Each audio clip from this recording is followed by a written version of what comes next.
Lundi 16 décembre de l'an 2024, mesdames et messieurs, bienvenue dans cette session de l'information. En voici les titres. Meilleure production médiatique sur les droits humains 2024, Lukman Worochewu, lauréat du Bénin, de retour à Malanville, s'est prononcé au micro de nos reporters. Vous suivrez ses impressions dans ce journal. Pendant ce temps, les usagers du fleuve Niger crient leur ras-le-bol et pour cause difficile pour ces derniers de traverser le fleuve. Vous suivrez le cri de cœur de quelques-uns dans cette session de l'information.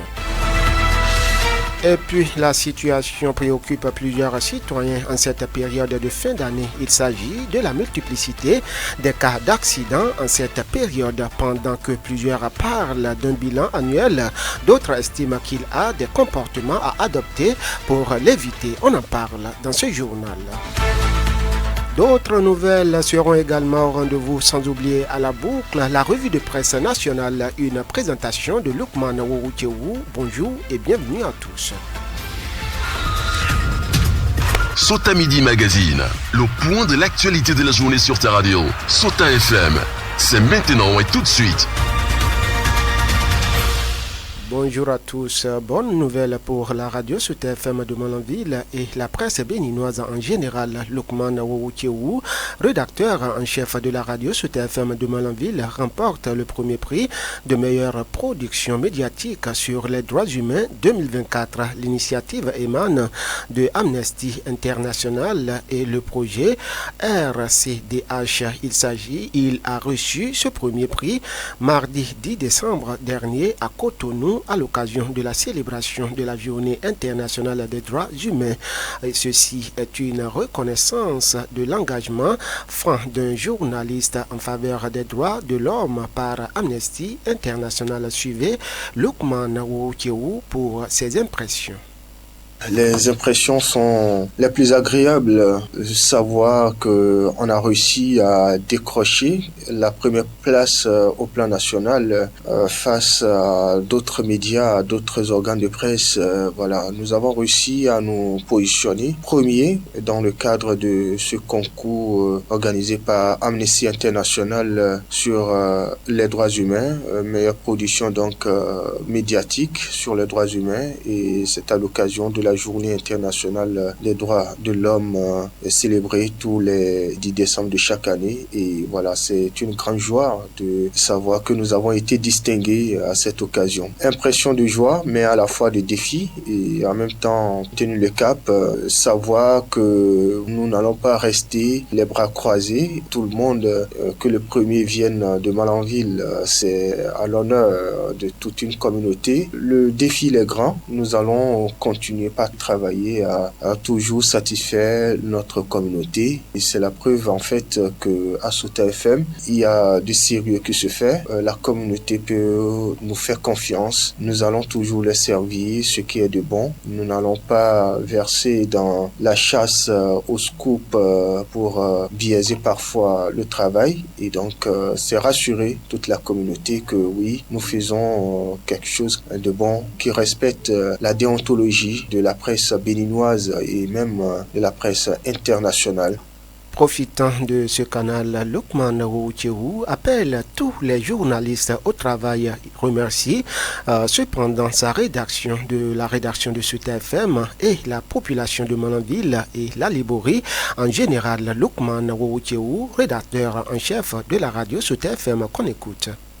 Oui, c'est vrai, une cinquantaine de candidatures à ce prix. Vous savez, c'est de continuer par travailler. Ceux qui n'ont pas réussi à tirer l'épingle du jeu, ce n'est que partie remise. Non plus, n'allons pas nous contenter, comme il le disait, de ce prix et dormir sur les lauriers. Nous continuons par travailler. C'est du courage. Nous nous complétons, comme on le dit. Je n'ai pas la prétention d'être meilleur que tous, même si le jury a jugé meilleur améliore ma production, nous continuerons à travailler et cela, c'est un prix que je décerne à l'ensemble de la rédaction de Sota FM, à l'ensemble de la communauté, à l'ensemble de la population de Malanville et de la Liborie. Comme l'ont dit plusieurs personnes, c'est le département de la Liborie qui en sort grandi avec ce prix. Nous avons quand même marqué des pas. Les éditions prochaines, pour ceux pour qui ça n'a pas marché, ça pourrait le marcher. C'est simplement appeler la population à nous faire confiance. Nous avons du meilleur à leur offrir. Pendant ce temps, ça grogne dans le rang des usagers du fleuve Niger. Ils sont nombreux, ces usagers qui expriment leur mécontentement face aux tracasseries auxquelles ils font face avant de rejoindre le Bénin ou le Niger. Ces usagers dépensent beaucoup d'argent avant de traverser le fleuve. Quelques-uns, rencontrés par la rédaction de ce TFM, nous parlent de ces tracasseries, extraits de leurs propos. En fait, de Manaville, avant d'aller à Gaïa, déjà au bord de Marigot, arrivé sur le piroguier, il peut te dire il va te prendre 5 000 francs ou le prix de pirogue. Si tu as essayé de discuter, il va te dire chance, il te laisse au moins 3 000. Mais si tu as les bagages, non, je ne crois pas qu'il va te diminuer, c'est les 5 000. Maintenant, à part les 5 000, tu payes un policier 2 000, le sapeur-pompier 500. Ça fait 2 500. Ça fait déjà au moins 7 500. Arrivé au Niger, à Gaïa, il y a au moins 3 postes. Premier poste, tu vas là-bas, si tu n'as pas ta carte, tu payes 2 000 ou 1 000 francs. Tu vas, deuxième poste à la douane, là-bas, il n'y a pas à faire que tu as carte, tu n'as pas carte, tu dois payer. Ça dépend des bagages que tu as. Si tu as même un petit collier, ils n'ont même pas besoin de fouiller. Et maintenant, ce qui nous dérange un peu, arrivé à la frontière de Gaïa, il y a certains là-bas, il dit anti-drogue. Peut-être les douaniers vont fouiller, ils vont savoir que bon, il n'y a rien de parti. Anti-drogue lui vient, il dit qu'il va contrôler. Si tu insistes, il va te créer des problèmes. Il dit qu'il a trouvé drogue dans tes bagages. Bon, déjà, aller comme retour, tu vas dépenser quelque chose moins de 20 000. Donc ça là, c'est quelque chose qui nous dérange, nous les usagers sur la voie. Si tu vas à Gaïa, avant de rentrer l'eau, mais tu vas payer 2 000 plus pirogues. Mais tu vas rentrer, quand tu as traversé, pour sortir l'eau, il y a un policier qui va, là où tu vas payer encore. Tu vas payer 1 500 pour la première étape. Deuxième étape, avant de sortir, il y a un policier, même tu vas payer 1 000 francs. Donc là, ça va payer 2 500. C'est ça que nous, on avait payé avant de venir à Manaville. On n'est pas te dit qu'on est content, mais ça, c'est très grave et puis c'est difficilement pour tout le monde. C'est pas pour moi seul. Ça dérange les gens. Vu les difficultés rencontrées par les usagers du fleuve avant de traverser ce fleuve, ces citoyens rencontrés lancent l'appel que voici aux autorités compétentes. On les écoute. Si le gouvernement peut au moins nous diminuer la tâche, parce qu'on souffre et on doit faire nos business. Tant qu'on est ensemble, vraiment, nous on veut vraiment que le gouvernement béninois n'ait qu'à essayer de revoir dedans. Et nos policiers n'ont qu'à essayer de voir dedans. Parce que souvent, même s'ils voient la carte, ils voient que tu es un Béninois. Ce qu'ils prennent chez les Nigériennes, c'est comme ça qu'ils prennent chez vous. Alors que nous, on va toujours au Niger. Ce que nous on voit, quand un Nigérien arrive au Niger et qu'il a la carte nigérienne, on ne prend rien avec lui. Mais moi, je ne comprends pas pourquoi si nous, nos frères quittent au Niger, ils viennent au Bénin ici, nos frères policiers, si ils les voient, même si la personne a la carte nationale du Bénin, ils lui taxent. Souvent, c'est nous les Béninois, ils taquinent. Mais ça là, c'est quelque chose qui est vraiment compliqué pour nous. C'est tout comme si on n'est pas les Béninois, alors que si tu es dans ton pays, tu as toujours le droit. Ils n'ont qu'à essayer de revoir dedans. Vraiment, ça là, franchement, c'est quelque chose qui est vraiment compliqué pour nous. Si l'autorité de bois, s'il vous plaît, de diminuer cette somme, c'est ça que nous on veut. Des fois, on bouffe 700, 7500. Il y a les gens qui bouffent 5000, il y a les gens qui bouffent 4500, mais ça dépend. Nous, comme nous sommes des passagers qui quittent le Niger pour aller au Bénin. Donc, si vous avez une raison d'aller boire pour qu'on diminue l'argent, on n'a qu'à aller diminuer parce que nous sommes... Ça nous dérange. Nous, on demande, s'il vous plaît, de diminuer. Pardon. Je vous l'avais annoncé dans le titre, comment traverser la période des fêtes de fin d'année sans être victime d'un accident de circulation. C'est pratiquement l'une des grosses préoccupations de l'heure. Ceci en raison de la multiplicité des cas d'accident de la route en fin d'année. Des blessés et des morts sont généralement déplorés pour certaines personnes. La situation dramatique serait liée à un bilan annuel, mais faut réagir. Wassi Adibi, chef du Centre national de sécurité routière de la Liborie, suivait ses propos. au regard des phénomènes que nous constatons en fin d'année et qui, selon certains, estiment que c'est le bilan de fin d'année que les gens font. Et tout de suite, là, moi, je vous dis qu'il n'y a pas un bilan que l'on fait par rapport aux accidents pour justifier les dérives que nous faisons sur la route. Ce sont les dérives, les mauvais comportements que nous développons, à savoir la conduite en état d'ébriété, la conduite sous l'effet de la fatigue, la prise de produits tranquillisants qui, au lieu d'aller nous reposer quelque part pour reprendre notre forme, nous nous mettons dans une position d'un certain euphorisme qui ne dit pas son nom. Alors, nous allons commettre des accidents sur la voie et ce que certains justifient par un bilan de fin d'année. Il faut que ça se passe dans la tranquillité, d'une certaine sérénité, tout en évitant des comportements qui pourraient conduire aux accidents sur nos routes. À ces comportements déviants s'ajoute la distraction sur la route et l'utilisation du téléphone portable en plein déplacement. Ces pratiques ne font pas bon ménage avec la sécurité routière, prévient le technicien spécialiste du code de la route. Par ailleurs, Wassi Adjibi invite les usagers à certains réflexes pour éviter les accidents déplorables. On l'écoute. La distraction. Lorsque vous êtes distrait sur la voie, par exemple, que ce soit le piéton, le cycliste, le motocycliste, ou lorsque vous faites l'usage de votre téléphone sur un axe routier, voyez les conséquences que ça peut produire aussi bien pour le piéton, le cycliste, le motocycliste. Vous voyez, donc c'est toute la couche, quelle que soit la catégorie, qui est concernée par cette sensibilisation-là. Et pour cela, j'aurais aimé que la police, elle est à l'écoute, puisse aussi nous recadrer les choses pour que les gens se développent de bons comportements pour une bonne fête de fin d'année. Ici, vous le savez, ça roule très mal. Et ça fait une contagion dans toute la zone de la Liborie, ça roule très mal. L'excès de vitesse, le respect des prescriptions routières imposées par le législateur, je crois que ça pose un problème. Lorsque vous êtes dans une agglomération, la vitesse adoptée, c'est 50 km. C'est en fonction de l'évolution de la ville qu'on fixe la limitation de vitesse. Mais ailleurs, c'est encore à 40. Un peu partout, les choses, c'est variable. Vous allez voir, vous allez me dire, ailleurs c'est 60, ailleurs c'est 50, ailleurs c'est 40. Oui, c'est en fonction du développement de la cité que l'on fixe la limitation de vitesse. Et malheureusement, la limitation telle qu'elle est imposée ici n'est pas respectée. Les gens roulent, les gens circulent comme bon les hommes et les gens traversent mal la route. La question de la circulation des engins à 3 roues, communément appelés tricycles, préoccupe également dans l'entretien accordé à la rédaction de ce TFM. Le chef du Centre national de sécurité routière propose des pistes de solutions aux conducteurs de ces engins pour éviter des accrochages sur les axes routiers à certaines heures, notamment la nuit. Wassi Adjibi, qu'on écoute. Là, le problème du cyclisme pose vraiment un véritable de santé aux populations. Je m'explique. Voilà les cyclistes qui, à un moment donné de la journée, ne se réveillent plus comme des tricycles au vu de la population. C'est comme une moto à 2 roues. Or, c'est une tricycle. Un tricycle, c'est en fait une moto articulée d'un porte-bagages, d'un certain gabarit. Lorsque vous rencontrez un tricycle à 1h de la journée, c'est-à-dire à partir de 19h30, 20h, et que par maladresse, vous passez à côté, vous voyez que le gabarit de la moto, le portage là, peut heurter votre moto ou heurter même le conducteur. Alors, il se pose un problème d'éducation routière. Laquelle éducation doit vraiment travailler avec les conducteurs de ces tricycles-là sur les moyens confortatifs à mettre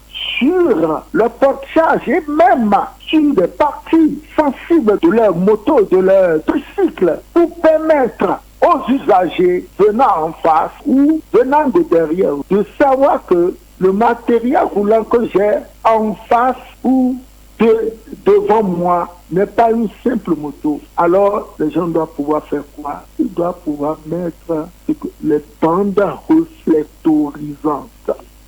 Autre volet de l'actualité, certains lieux seraient-ils interdits d'accès aux conducteurs de taxi-moto à Malanville? C'est la question suscitée par certains intervenants sur nos tranches de grogne en langue locale.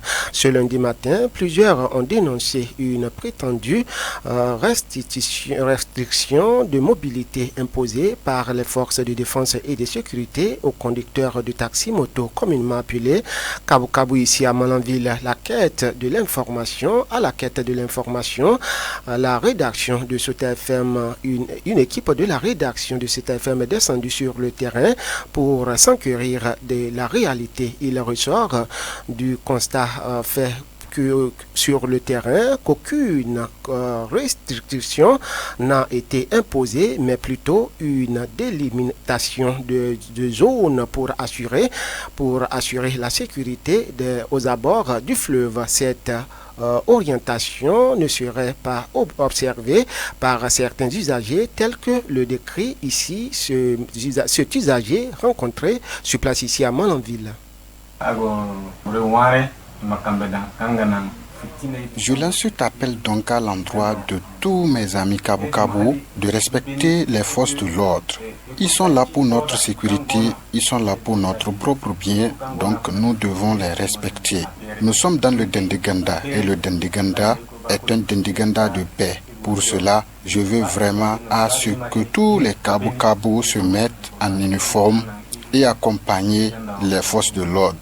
Nous ne voulons pas de problème. C'est pourquoi j'invite tous les Kabu-Kabu à respecter les ordres de nos forces de défense et de sécurité. C'est cela qui fera vraiment à ce que notre Dendiganda aille de l'avant.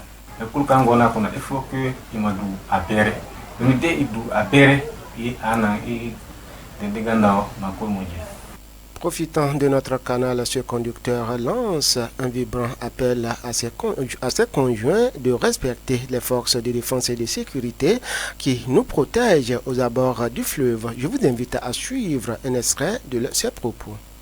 Ici là, le chef a dit que si les passagers ont venu, s'ils ont fini de faire la fouille, si les passagers marchaient pour dépasser chez les policiers avec les marins là, les Kabu-Kabu avec les touristiques là, ils vont les prendre là-bas. C'est ça, les touristiques avec les Kabu-Kabu là, ils ne comprennent pas. Mais c'est pas à cause de la bille. C'est à cause de fermer, coincer la voie quoi. Ils vont fermer toute la voie ici là. C'est pas que c'est et là ils ont la vérité quoi. Parce que si les passagers viennent directement, c'est les Kabu-Kabu avec les autres, ils vont rentrer dans les bateaux là pour faire lever les passagers, pour faire et les passagers, chaque personne prend les sacs et dégage les passagers. Et le chef là, il veut que si les passagers viennent, eux ils vont en faire les fuites un à un. S'ils vont faire les fuites un à un, et les passagers vont marcher en pied pour sortir. Et ils vont les prendre là-bas. Mais c'est ça, les Kabu-Kabu là, ils ne comprennent pas. Même si les chefs le parlent là, ils ne comprennent pas. Parce que si les pirogues viennent directement, les chefs là, ils doivent faire la fuite quoi. Et c'est les Kabu-Kabu qui empêchent que les gens ne fassent pas les fuites. On marque à présent une courte pause. Sota Info Midi, le point de l'actualité sur ta radio. On en vient à cette information cette fois-ci. Renforcement de capacité des encadrants des classes sportives au Bénin depuis le lundi 25 novembre dernier. Le ministère des Sports organise un stage de formation destiné aux encadrants des classes sportives. Une initiative qui vise l'obtention de la licence D de la Confédération africaine de football CAF en collaboration avec la Fédération béninoise de football et la direction technique nationale. Cette formation s'est déroulée en deux modules. Le premier, organisé du 25 au 30 novembre, a été un succès et le second module, entamé le lundi 9 décembre, s'est achevé ce vendredi 13 décembre avec l'enthousiasme. Marker Ziti est le représentant des encadrants des classes sportives. On l'écoute. C'est une initiative qui prouve visiblement la volonté manifeste de notre gouvernement et à travers lui, notre ministre de tutelle, de vraiment faire révéler les sports en République du Bénin par la question de la formation qualitative. C'est ce que nous sommes en train de constater aujourd'hui, que désormais c'est une réalité que tout va se construire à partir donc de la formation. Quel type de formation?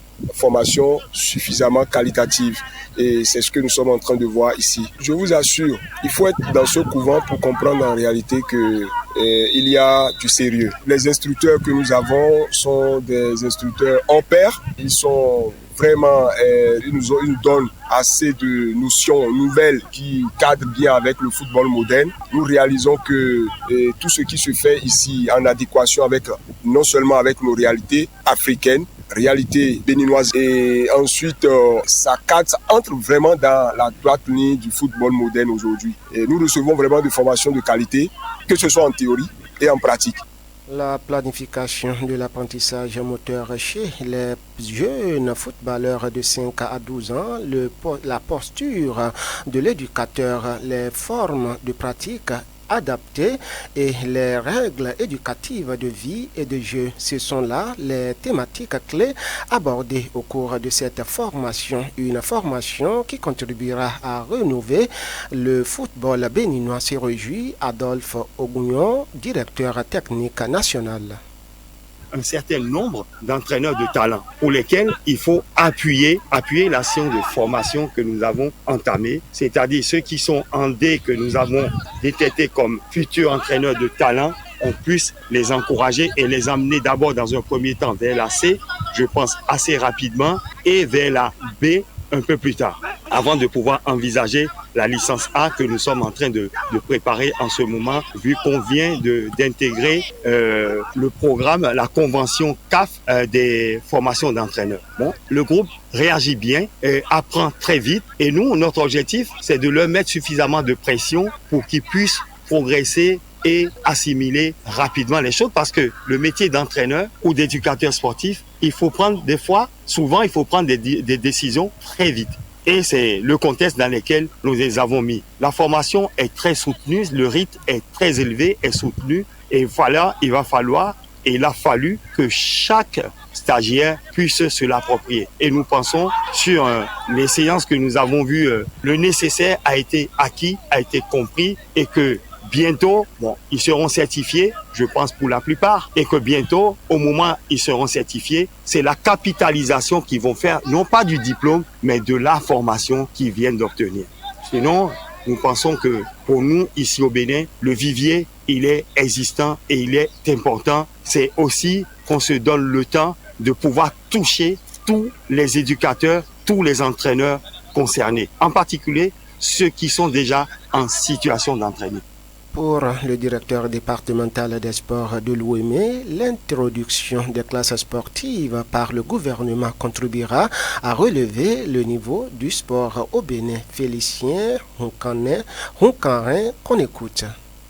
Boulevard pour eux de commencer par coacher des équipes, de commencer par avoir des performances au profit de notre sport et au profit de notre pays. Et ça, c'est à l'actif du gouvernement du président Patrice Talon.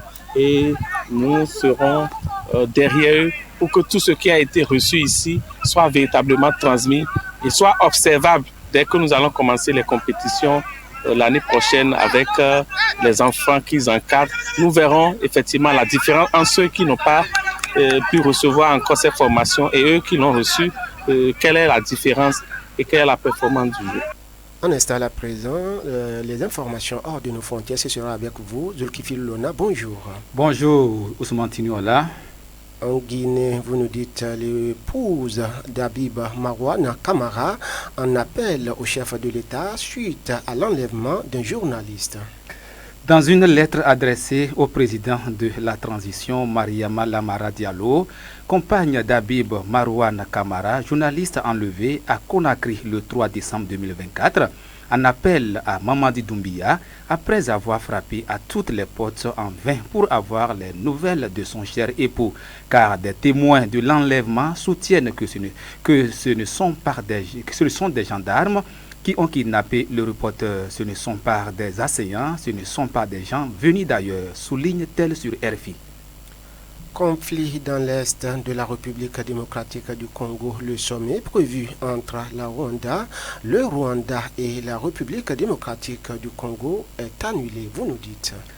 Les présidents congolais et rwandais devraient se retrouver dans la capitale angolaise en réponse à l'invitation de leur homologue Joao Lourenço, médiateur de l'Union africaine entre les deux pays. L'objectif était de parvenir à un accord de paix, mais des tensions apparues avant même l'arrivée des chefs d'État ont fait échouer cette rencontre. Merci à vous, Zulkifil Lona, pour toutes ces précisions hors de nos frontières. On installe à présent la revue de presse nationale, une présentation de Lukman Wuruchewu. Suivez la revue de presse sur Souta FM. Amis de la plume et du papier, mesdames, messieurs, bonjour. À la une de l'actualité ce lundi, démarrons avec l'affaire coup d'État manqué. Le sujet revient dans les colonnes des publications ce lundi. D'entrée, le Soleil Béninfo rapporte que les comptes bancaires d'Olivier Bokor sont gelés.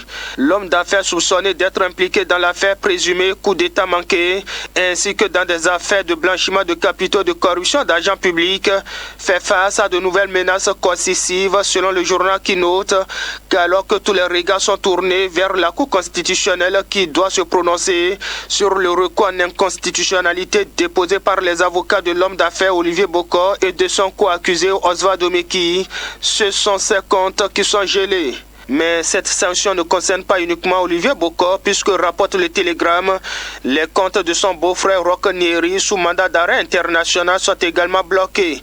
Par ailleurs, informe le Soleil Béninfo, il y a une nouvelle arrestation enregistrée en fin de semaine écoulée dans le cadre de la procédure en cours dans ce sulfureux dossier. Corneille Baguidi, puisque c'est de lui qu'il s'agit, précise le quotidien, a été interpellé par les éléments de la brigade économique et financière BEF. Que lui reproche-t-on? S'interroge le journal qui certifie qu'en tout cas, il sera présenté ce jour au procureur de la Criette. En attendant, mon confrère précise que Corneille Baguidi est le directeur d'une des entreprises du beau-frère d'Olivier Bokor, Roch Nieri. Sans commentaire dans la suite, Dynamise Info s'intéresse au discours sur l'état de la nation le 20 prochain. L'heure de vérité sur la situation sociale, s'exclame en manchette le journal. Conformément à l'article 112 de la Constitution béninoise, rappelle mon confrère, le chef de l'État Patrice Talon sera face aux députés le 20 décembre prochain pour dresser en quelque sorte le bilan des actions sous son égide. Mais beaucoup attendent avec impatience, d'après le Canard, le pan du discours sur la situation sociale. Pendant ce temps, le même journal, c'est-à-dire Dynamise Info, évoque les postes de ministres conseillers. Le journal renseigne qu'il n'a pas de cabinet individuellement pour les ministres conseillers. Une réalité qui fait désillusionner les soutiens des personnalités nommées, estime la publication. Ministre conseiller, la nouvelle trouvaille du régime de la rupture reprend matin libre pour lequel, si jusqu'ici, ce poste renvoie à celui de conseiller du chef de l'État, l'intitulé du poste semble renvoyer à une autre connotation. Mais toute analyse faite, il n'en est visiblement rien, révèle le journal qui fait savoir que pour beaucoup, rien de surprenant car sous Boniaï, on témoigne de la gratitude ainsi à des soutiens politiques, comme l'asphaltage qui ne faisait référence qu'à l'aménagement et la réhabilitation des rues ou ruelles ou encore le leasing qui n'est rien d'autre que la location à longue durée. Le régime Talon n'a pas manqué de laisser songeur avec la dénomination du ministre conseiller. Au suivant, termine le journal.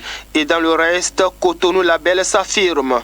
La capitale économique du Bénin, classée parmi les villes propres en Afrique, rapporte Fraternité. De la 22e place en 2023 à la 6e place en 2024, Cotonou Label s'affirme, se rejoue en gros titre le Canard de Ménotin qui note que la vision de Patrice Talon fait école. Et de Cotonou, Daibi Info et la cime de l'info nous conduisent à Dogbo. Là-bas, renseigne les publications. La cantine scolaire de l'école primaire publique Zoudjihoué a été cambriolée. Des vivres ont été emportés par les cambrioleurs, déploient les quotidiens. Et terminons avec ce cri de détresse à la manchette du quotidien Éveil Info. Un albinos béninois lutte pour sa survie au CNH de Cotonou, victime d'une tumeur cancérigène et doit être opéré d'urgence dans les jours à venir. S'adresse mon confrère qui rapporte l'appel à l'aide de Alimatou Badaro pour sauver le jeune Arnaud. Les autres détails à retrouver dans les colonnes du quotidien. Quant à nous, mesdames et messieurs, on s'arrête ici dans l'espoir de nous retrouver demain pour un autre rendez-vous.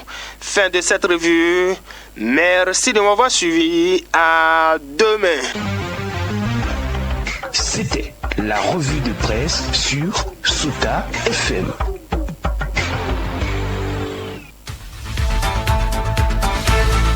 Ainsi se referme cette session de l'information. Merci de nous avoir suivis. À l'édition, on retrouve Farida Tassani, aux manipulations techniques Aboubakar Doko, Ousmane Tinola pour la présentation. C'est mon nom. Belle journée à chacun et à tous.